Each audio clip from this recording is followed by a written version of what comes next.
guys, what's up and welcome back to my channel. I hope you're all doing good and staying safe and that you are excited for today's video because I definitely am.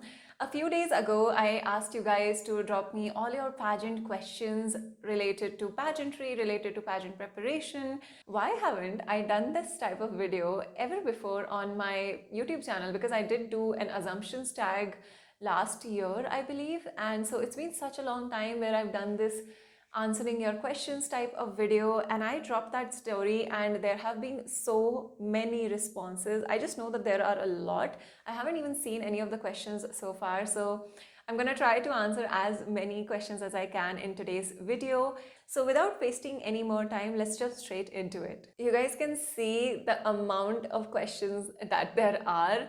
So I'm gonna pick up every single one. I'm not filtering questions this time, whether it's interesting, whether it's not, because as long as it's your question, that's what matters. So the first question is, can you suggest a list of pageants for beginners if possible? Of course I can. So if you are looking to enter the field of pageantry and you want to start with something that may not be a very big national level pageant, because you don't want to directly jump to a stage which you don't feel prepared for. I completely understand that. I've already spoken about some pageants on my channel. India's Miss TGPC is a national online pageant, which I would say is a really good platform to get started with. That was one of the first pageants I participated in. I made a whole detailed video about this pageant on my channel, and I will leave a lot of the videos that I'm talking about and referring to today in the description box below, so you can always check that out. The next pageant that you can participate, which is an even smaller level of pageant, is the TGPC's Talent of the Month. It's an online monthly pageant. So at any point you can decide to just register once you feel a little prepared, enroll for the next monthly edition of that pageant.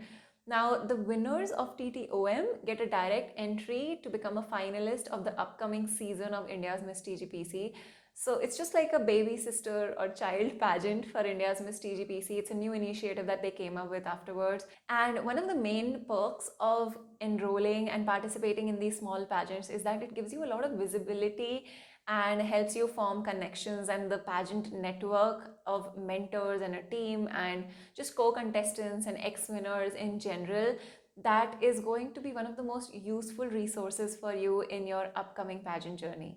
Apart from these two pageants, there is teen pageants if you are falling in that age category. There's a new pageant which is coming up that we will soon start talking about on social media as well, which is called Miss Cosmos Queen. You can actually look them up and their Instagram profile as well. So that's a new pageant that is coming up, which has absolutely no criteria, super inclusive, and the organizational committee is people that I have been closely related to and I'm friends with, so I know that it's going to be a really good pageant. They in fact have started their registrations for the auditions already, and the finale is going to be sometime in October. So do check that out if you're looking for a new pageant to enter into. Another pageant that you can check out is Queen of the World pageant, that also has no criteria and again is run by really inspiring women. So that's another option for you if you're looking for beginner pageants. Miss South India is another pageant that you can also try your hands on. It's a really popular pageant for the southern states of India, and I remember that some of their ex-winners have gone on to be Miss India state winners as well, which is how I found out about the pageant. So we actually do constantly post about upcoming genuine and good pageants that we would want our students to and our audience in general to check out and participate in over on the Conquer with Nikita Tanwani Instagram handle. So if you want to stay updated with what pageants are good, what should we enroll in, and just stay updated with the dates of the auditions and everything in general, then do follow Conquer on Instagram, because it's not just about coaching, it's a one-stop educational platform for a pageant aspirant as well. The next question is, what are some portfolio basics must-have poses and jewelry? Interesting question for Rutuja, who has asked this question. Now, when it comes to a portfolio shoot, your poses, if you're doing a portfolio shoot to become an actor, then it's about your facial expressions. If you're doing a portfolio shoot to become a model, then you should first look at the type of model you want to be. Do you want to be runway? Do you want to be magazine and editorial, makeup, or jewelry? This is something I've spoken about in my modeling series that is currently parallelly going on the channel as well, that you have to get the type of pictures as per the type of work that you want to do. Now, assuming that you are looking for a portfolio shoot for a pageant, the basic simple step that you can do is go follow all of the current winners. If you have a look at pageant headshots and pageant poses in general, you will realize that there's not a lot of crazy posing that goes on, because the main attention should go to the facial beauty and your features. So the makeup is not supposed to be too loud, the hair is supposed to be maybe something like what I've done today, that will also work. And so your poses just need to be really soft and gentle and giving out the vibe of a pageant title holder, if that makes sense. So just do your research on Instagram. Believe me, you can again head over to Conquer Instagram, see the type of poses that are there. In fact, if it's just a close-up shot for a pageant portfolio, you don't even have to have your hands or arms in the picture. It's just about your face angles and the expressions, and just have a pleasant smile even in your eyes. Don't have dead eyes. That goes for almost every picture that you're going to shoot in front of camera. And when it comes to jewelry, again, it depends on the styling. So if I was taking just your natural makeup shot, then I would not want a lot of jewelry on you, because we don't want it to be distracting. However, if you're wearing an evening gown, some plain simple statement earrings would work. Maybe a light bracelet on the wrists, but no neck pieces, no chokers, nothing too dramatic, nothing that makes it look like, oh, maybe it was a jewelry shoot and not a portfolio shoot. So we don't want to do things like that. I want admission in Cocoberry, but the fees is so high. So please tell me, is it worth spending that much? Pros and cons. While I would obviously not speak on behalf of Cocoberry, or for that matter any other pageant training institute, there is Conquer, which is a training institute in Hyderabad. We also have online courses, so maybe you can check that out if the fees seems too high for you. And I do completely understand that, see, every single coach is going to charge differently. It depends on the experience that they have, the value that they bring to the table, because you are not paying for someone's hours, you're paying for the value that they bring to that time. And when it comes to coaching, I get a lot of queries such as, oh, so we'll have 7 days of coaching or 10 days of coaching. And people are so sometimes calculative about the amount of time that they're going to spend with the coach. You have to understand that if you're a sincere student and if you show that dedication and the will to work hard for months in the course duration itself, then the mentorship, and this is true for almost every institute, every coach is going to be wanting to invest in your pageant journey as well, because their success lies in your success. So instead of thinking about, again, is it worth it or not? That question, honestly, Varsha, it depends on you. You could go to one of the best schools or best colleges and still maybe not get a great job, right? If that's something as an example that you can relate to. Is it worth it is an question that only you can answer. It depends on what's your budget, how much can you easily afford, and also, are you willing to put in the work? Because remember one thing, every coach, no matter who it is, they're responsible for the clarity that they give you. Concourse offline courses, for instance, 7 days, and a lot of people ask us, do you think 7 days are enough? Enough is not something I can tell you, because after those 7 days, how much of those learnings are you going to keep with you? How much are you going to practice? That is going to decide whether it was worth it, whether it was enough or not. The pros of Cocoberry, I'm sure you can just drop them a DM and they will tell you what all is included in their course. Cons, I don't think there is any. There is no con for any coaching institute as such. The con could be that you enrolled and you did not practice enough. The next question is there any fees in Miss TGPC? So yes, India's Miss TGPC is a genuine pageant. I've spoken about it in so many places, and I know where this question comes from, that, you know, maybe not all good and genuine pageants don't have fees, but India's Miss TGPC does have a registration fee, which you only have to pay if you are shortlisted as one of the finalists. For season 10, it was around 10,000 rupees, which you have to pay so that you can further go on and participate in the competition. Next question is, does it matter which state you come from in the modeling industry? Absolutely not. In fact, even in a pageant where the state format is followed, it doesn't matter at all, guys. What matters in the end is your performance, is your skill, your business skills, your communication skills, and how much you put yourself out there. Do not let where you come from define you. Next question is, do we need to have the perfect face structure, that is nose, eyes, or lip, to compete in the competition? Absolutely not. And who defines perfect anyway? I don't know what a perfect nose is or what the perfect eyes are. Most people don't have the stereotypical, whoever defined perfect standards of beauty. What does matter, I would say, is a partly your modeling skills. If you know how to pose in front of the camera, if you know what your good profile is, if you know what your angles are, and if you are a good model, that gives you an edge over other contestants when it comes to beauty pageants, because not just are you going to be a good title holder, but also a good face for the sponsors, for the brands, and yes, it is a business. So that's where it matters, but I wouldn't say that you need to have the perfect shape of everything. Next question, and this I get so many times, it's about time management in a way. It says, will I need to take a drop year from college to take part in a national pageant? The pageant necessarily does not really last for a year, and I can tell you, not from my own experience, for instance, even if you're working a full-time job, you can take leaves, you can take a sabbatical. It's up to you, it's up to what your organization allows you to do. That's what I did. Now, if you're in a college, and I remember that Shanata was in college when she was participating in Miss India with us. She's in fact still in college, and she's participated in Miss India twice while doing her studies. So you don't need to take a drop year. You can, however, take leaves or ask your college that I'm going for so and so pageant. And this is only when you get selected and need to be gone for like a month or 40 days. Because other than that, if it's just something that is for 3 to 5 days or a week, I think that's something you can easily manage with your college, and just speak to them. You can give the exams later. As long as you show sincerity, it's just like how you convinced your parents.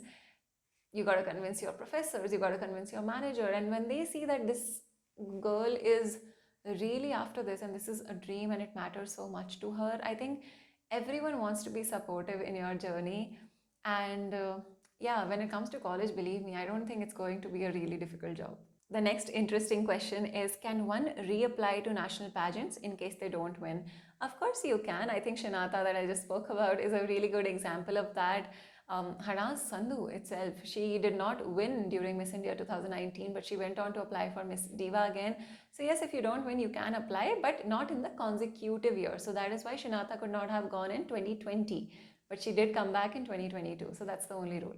What are those 10 books that will definitely help us crack Q&A round in pageants?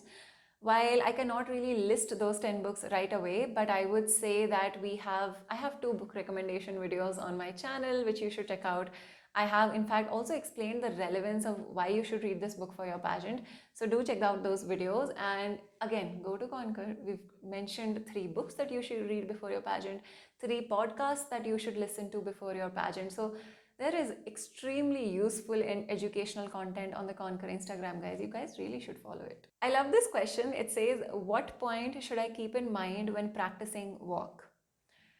I give so many ramp walk sessions on a daily basis that I think it's going to be hard to say just keep one single point. But what I tell my students all the time is, yes, you're going to do the walk, but when we come in for pageant grooming, we are not there to learn how to walk. We are there to learn how to perform. And that's what you have to keep in mind while doing your ramp walk. What is the performance that I'm giving? The judges will not look at your feet and go like, oh, this is 90 degrees, this is 80 degrees. Oh, she took a turn, let's give her more points. None of that really is what counts as scoring parameters.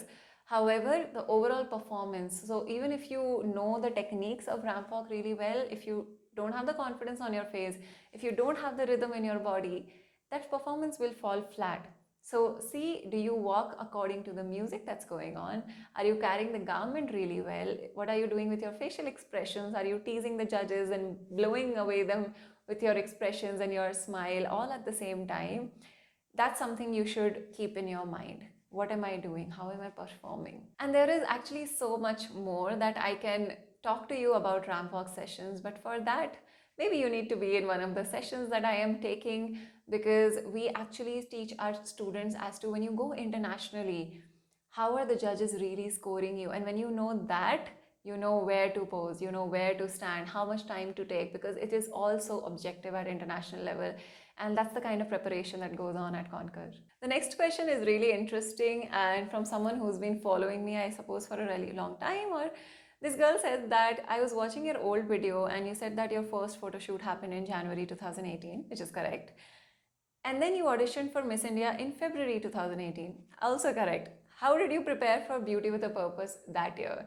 I love this question because it's something that people have never really asked me before, and I'll give you the most honest answer. When I auditioned for Miss India in February 18, I had no idea what a Beauty with a Purpose is. I had absolutely no clue what rounds are there in the Miss India competition. I just walked in to the big bazaar where the auditions were happening, and I had no clue what would happen if I get selected into top 3 and all of that. So to answer your question, I did not, because I didn't even know what BWAP is. And that's partly why I guess I didn't win, because I had no idea what to expect. I didn't even know that people train for these type of things. The heels that I was wearing did not fit me. I had bought them just 2 days ago, and I remember my foot came out while walking in the 2018 auditions. And so that experience is what made me decide that I have to come back here and prove my worth, because I've always been that person who doesn't really take rejection very well. And so I think that's what motivated me to work on myself. For 1 year, I consistently worked on myself, and that's when I went back in 2019. And so to answer your question, I didn't win the title in 18, I won the title in 2019. How do you arrange money for a pageant if you're a student and your parents don't support you? I do love this question, and I know finances have a major role to play in pageant journeys. When I was a college student, after 3 years of college, I think I stopped taking money from my parents as well. And what I did, and I'm not sure how many people are aware of this platform, is there's an educational platform called sheg.com. And earlier, when I was in college, it used to be called InstaEdu, so on which you can tutor students all across the world, and you get paid in dollars. And so that was something like which I found really easy and convenient to do. And so we would just spend our nights submitting assignments and solving worksheets and questions for students who are in the US, in the UK, in Australia. And I remember the rates back then were $20 an hour. So if you took up assignments for 5 hours, you had $100 in your pocket already. So that's how I earned a lot of money. You can still check out that platform. It still exists. And there's a really long application process now, because they've started filtering out students and coaches who can teach on that platform. But really good money there if you're willing to put in the work for it. Other than that, there is a website called Fiverr.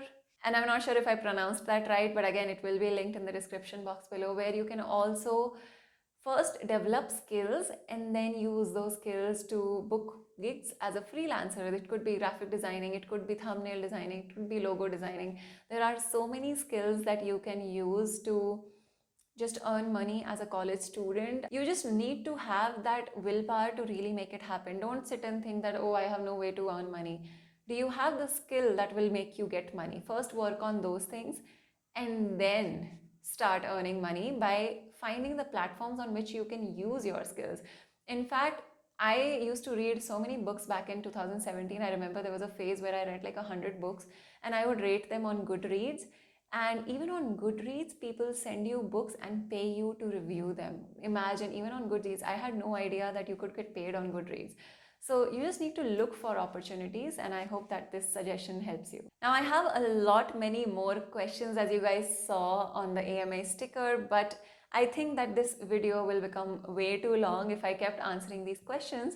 So I will answer the remaining questions in the next video, which will be the part 2 of the same series. And thank you so much, guys, for in fact dropping in so many questions. I love helping you guys, and I know how one small suggestion or one small answer can change someone's life. So just have a very solution oriented approach, something that I've always kept on saying. Look for ways to make it happen. Don't focus on the reasons for why it cannot happen. And as long as you have that approach, believe me, no obstacle will be able to stop you. So I will answer many more questions in the next part of this video. Until then, I love you guys so much, and I will see you very soon in the next video. Bye bye.